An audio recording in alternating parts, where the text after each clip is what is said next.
Hey everybody, welcome back to another Sweep Sports video, and today I will be going over the NBA awards. But before we get into it, I would like to remind everybody to like, comment, and subscribe, and use code SweepSports for $20 off your first purchase on SeatGeek. But back into the video. First off, I have Giannis. He's really helped the Bucks a ton. He really just has improved everybody on defensively and stuff. Takes a lot of pressure off of other players and can pretty much guard anybody you want him to.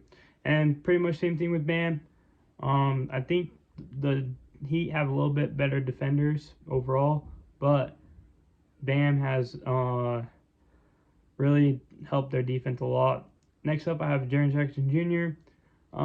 He's pretty much the only player on this list that doesn't have like a team around him of good defenders. Especially interior defenders.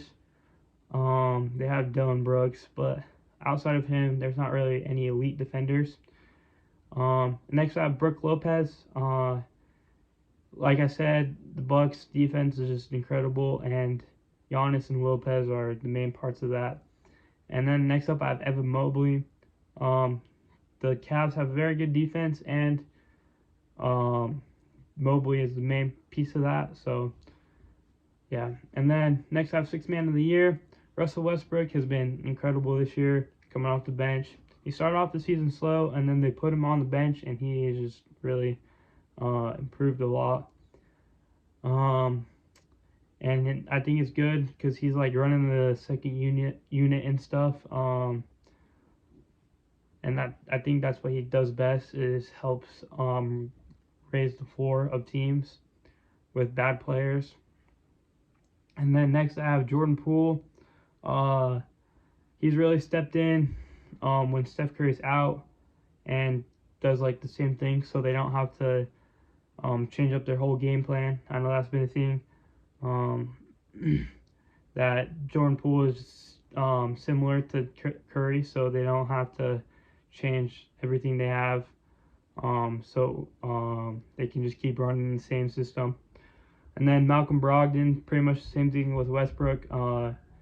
He has been really running the second unit really well, and I think that's good for a team to have, especially a team like the Celtics that needs to win. And next I have Benedict Mathurin. He's slowed down a little bit, but overall in the season he's been pretty good.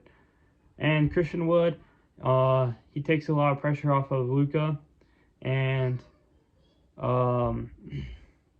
he helps. He's been helping them win and stuff. Next up, I have Rookie of the Year. It's pretty easily Banchero for me. He's just been above and beyond. He's having one of the best rookie seasons of all time. It's kind of crazy how good he's been. Next up, I have Jaden Ivey. He's really improved this year already. So I'm excited to see what he has for the future. But in my opinion, he's just not on Banchero's level. And then I have Benedict Mathurin. Pretty much already talked about him. And then Jalen Williams. He's kind of a do-it-all for OKC. Like anything they need him, any position. I mean, I've seen him run 1 through 4. I haven't really seen him run 5. He might have, but I haven't seen it. And then Keegan Murray, he was drafted to be a win-now player for the Kings so they can make the playoffs, and that's exactly what he has been. For Coach of the Year, I got Mike Malone winning it. They are the 1 seed, and they have been exceeding expectations, especially with Murray and Michael Porter Jr. still missing games. And then Willie Green, Pelicans have really improved this year, and a lot of that is thanks to Willie Green and his good coaching. And then I have Joe Mazzulla. They have the best record in the league, and I think he's a really good coach. Even though Ime Udoka did the same thing last year, I think Joe Mazzulla still has a lot to do with it. And then Taylor Jenkins, same thing. The Grizzlies have exceeded expectations this year, along with the other 3 Western Conference coaches that are in here. And to me, that's really what I look for is teams that like have done really good and that are done way better than expected in the preseason. And then Mike Budenholzer, they are the second seed behind the Celtics right now in the conference. And then for most improved, I have Shea. I don't really think this is a debate either. Shea is just so far ahead of everybody. Um, he's really blossomed into something that can be MVP caliber one day. So I'm really excited to see what he turns into. Next, I have Tyrese Halliburton.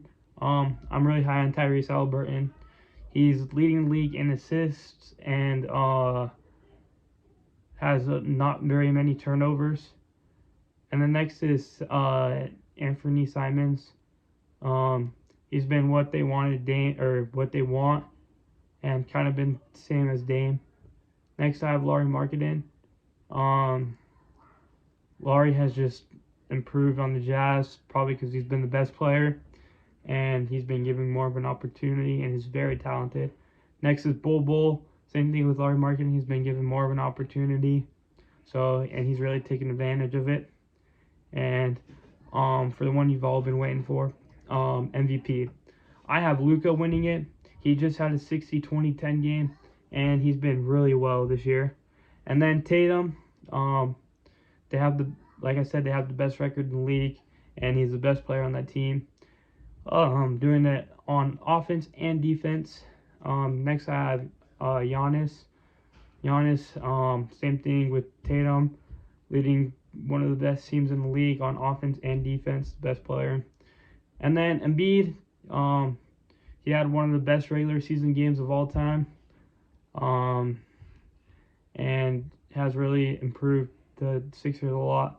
And Jokic, he has the Nuggets at the 1 seed right now in the West, and he's just a different player. He's just a difference maker, and probably one of the best offensive players we might ever see when he's in his prime. And yeah, that's it. Make sure you guys like, comment, and subscribe, and use code SweepSports for $20 off your first purchase.